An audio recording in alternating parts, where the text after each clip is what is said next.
on some cocaine, listening to slow train, higher than a chimney through his wallet, down a storm drain, while staring at the stars. I heard he saw a UFO, started camping down by JPL about a month ago.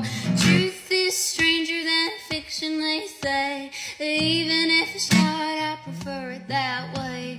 Put me in a rocket, send me straight to space. I never liked it much here anyway. I asked him about Bigfoot, he swore he saw something out in the Black Dakota hills where he'd have been a-hunting. Out in the Badlands, he said he saw a spirit, too far to roll footage, but close enough to hear it.